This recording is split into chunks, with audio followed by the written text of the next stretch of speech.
Okay. Hiya, are you going to do the book review today? Yeah? What do you have to say? Nothing? Well, then we'll do it together. Hello and welcome back to my channel Lady T. Today I'm going to tell you about my top 10 favorite books that I read last year in 2019. Grab yourself something to drink. Everything is going to be okay. We're just going to talk about books. I'll see you in a couple of seconds.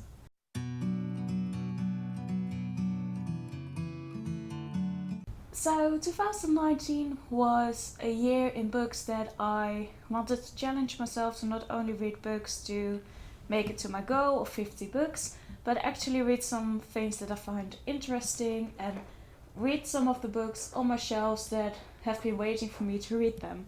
And I didn't do that. I bought a lot of new books that I wanted to read, but I still had a fun time.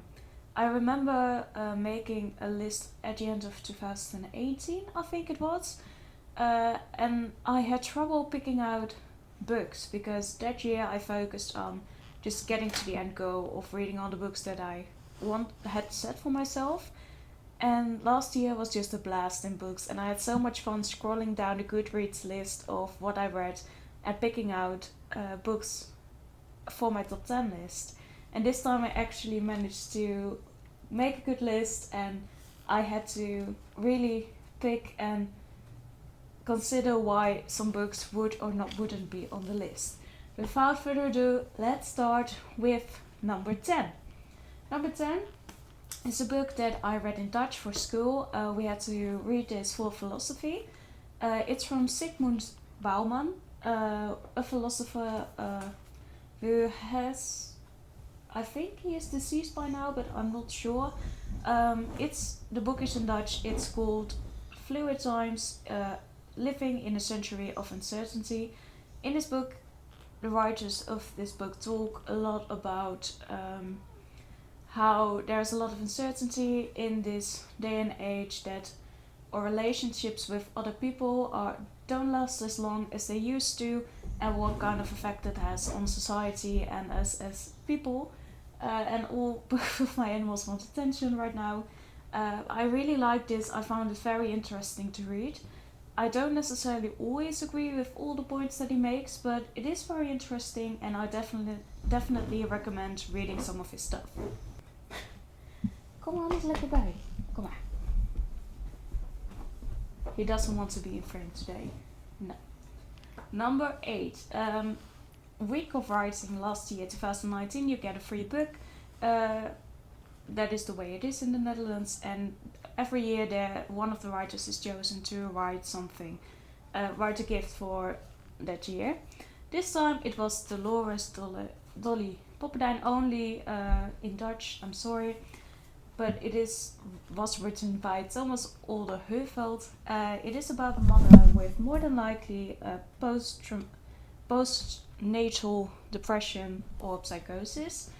Her baby died very young, and she kind of has focused on dolls instead, but it is a little bit unhealthy. It's a very small book, very creepy. It really managed to capture me. Most of the times I don't really like these free books because they're free, not a lot of effort is put into it. But this was an amazing read for one of the free books, one of my favorite books that I read last year. Lubas, what?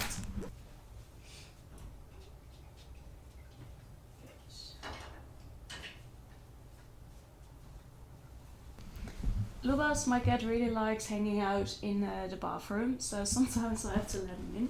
Sorry about that, I'll just cut it out. On to number 8. This isn't a book that you read, most likely as an adult. It is a picture book. I think it is specifically for children. It is Moltown by Torben Kuhlmann. He is German. He has made a lot of books. I have Edison, Armstrong, and Lindbergh, I think, on my shelves. I still have to read them. They are about mice, but this is about moles. The thing is that only the first and last page of this book actually has some text on it. The rest of it is just art. beautiful art, might I add. That is why I bought these. But the thing is that this book doesn't need text to tell you exactly what is going on. It is about a little mole who just lives on his own, and at some point more moles live in, and their society starts to bloom, and industry starts to rise. And at the end of the book, you see what it does to Mole Town. I'm not going to spoil it for you. I really love this book. I love the art. I was so happy when I got these. I found out about these books when I visited Groningen in the Netherlands for the top 10 bookstores that I'm still have to complete. But I went there with a friend, and I think Armstrong and Edison, two other books of this series, were in that store, and that is how I found out about them. So I was very excited when I got this, and I'm definitely going to look back at this some more, because like Zygmunt Bauman, this also has a lot to say about our modern society. Number 7 is a book that I still really want to see the movie of, but I can't find a copy yet. It is Coraline by Neil Gaiman. I found 3 of his books in a little pocket thing in one of the bookstores here in the city where I live in, and I have seen some clips on YouTube of the movie, and I really want to see it, but the book was so good. I really, really loved it, and especially with the little drawings that were done with it, with this edition. I just absolutely love this story. It's about, if you don't know, a girl who finds a kind of pocket dimension inside of her house with her other mother and her other parents, or other father, and stuff like that. And it was so amazingly creepy, and I absolutely loved it, especially because when I thought it was done, it wasn't done, and it continued on in a very creepy and good way. I absolutely loved this book. Then we move on to number 6. Yeah, we are at number 6. This is a book that I didn't remember finishing last year. This is one of those books that is so good and has gripped me so entirely that I felt like I have known this book for a much longer time. So I was a bit surprised when I saw it on my read list in 2019. But it is, of course, Aristotle and Dante Discover the Secrets of the Universe.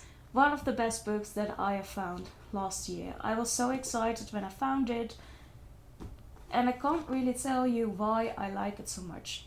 Maybe because the characters are so easy to understand and to follow, and so realistic. I made a book review about it, so I'm just going to link that to you.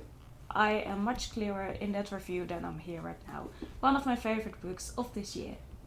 Then, one book that I still want to do a review about, and that is going to happen this year, if I actually manage to stick to my schedule for one point in time, which I'm most likely not going to be able to.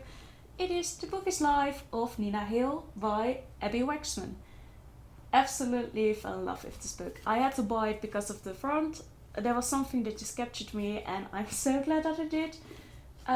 Nina is one of those characters that will just stick with you, and that you can, if you're a book lover, there is so much in her that I agree with, and things that I do too.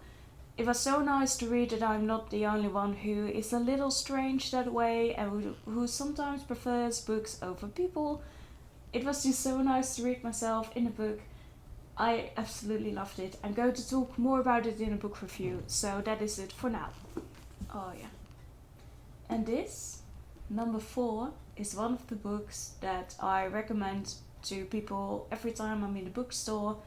When I hear other people talking to each other like I don't know what book to get, I highly recommend The Traveling Cat Chronicles by Hiro Arikawa. I'm sorry if I butchered your name.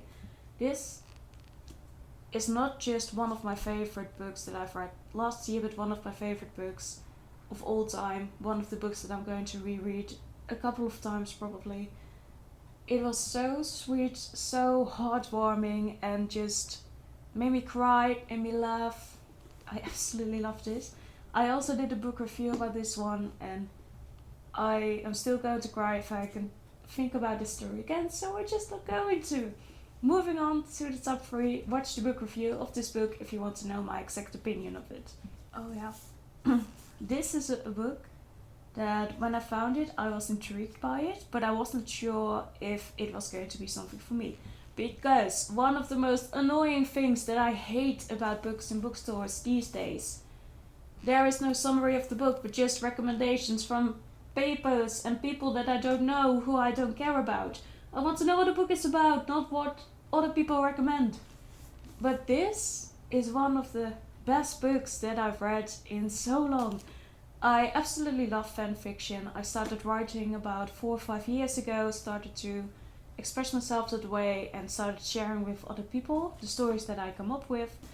And Winter Song, in a very good way, reminded me of fan fiction because of the relationship between the two lead characters, but in such a more realistic fantasy kind of way, because it is fantasy style, but and folklore and fairy tale like, but the relationship and the dynamic between the two is still very realistic.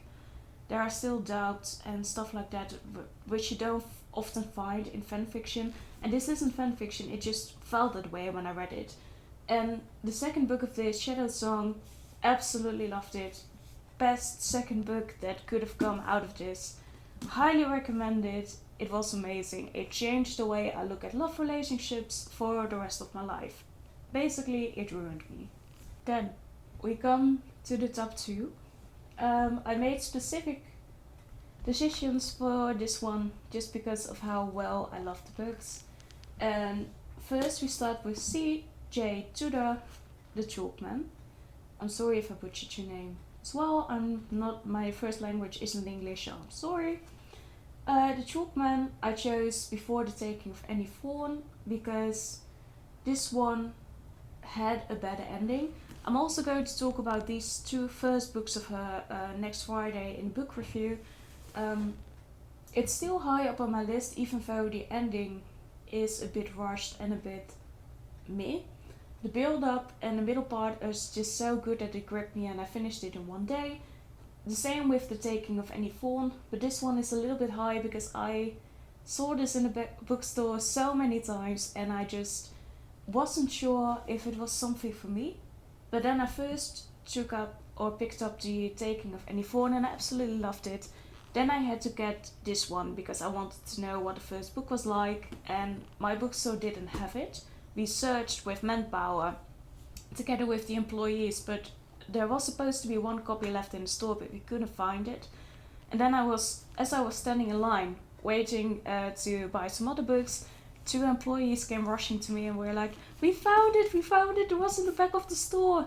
So maybe that's also why this is so high up in the list. But it was so great to read it, even though the ending was a little bit meh, just as the same with the taking of Annie Thorne. But I'm going to talk about more coming Friday, as I said. But still an amazing book that I still smile at when I see it. And then the last book that was written by one of my favorite female writers and one of my favorite male authors. So I was very excited to see their names on this. I was very excited to see the art, and I absolutely love how beautifully she manages to create a story and bring it to life. She is so good at it, and he is too. Of course, I've done a book review of this one as well. Pan's Labyrinth by Cornelia Funke and Guillermo del Toro. Again, butchering names. Favorite book of this year, probably of all time. I absolutely love Funke's trilogy of Inkheart. Absolutely loved it, and the same magic and love for books and writing and the characters overall just translates to Pan's Labyrinth. Highly recommend it. It is so good. I still keep it next to my bed, on my nightstand, just because I like looking at it. It felt like an adventure as I was reading it, so this is more than worthy of the first place. It really is. So that was my top 10 of 2019 of the books that I read. I can't wait for 2020. I'm already reading a couple of books. I read multiple books at a time. And I'm just enjoying myself with the books that I have found recently and that I'm reading, and just picking the books up and not just telling myself that once upon a time I'm going to read them. So that was my top 10 of 2019. Let me know what your favorite books were last year, what books you are very excited for. I'm very excited for the book that comes out next Thursday on the 23rd of CJ Tudor. Her next book. I'm very excited. I hope the ending is a bit better. And maybe I will see you in the next video. Have a lovely day. Don't forget to drink enough. Goodbye.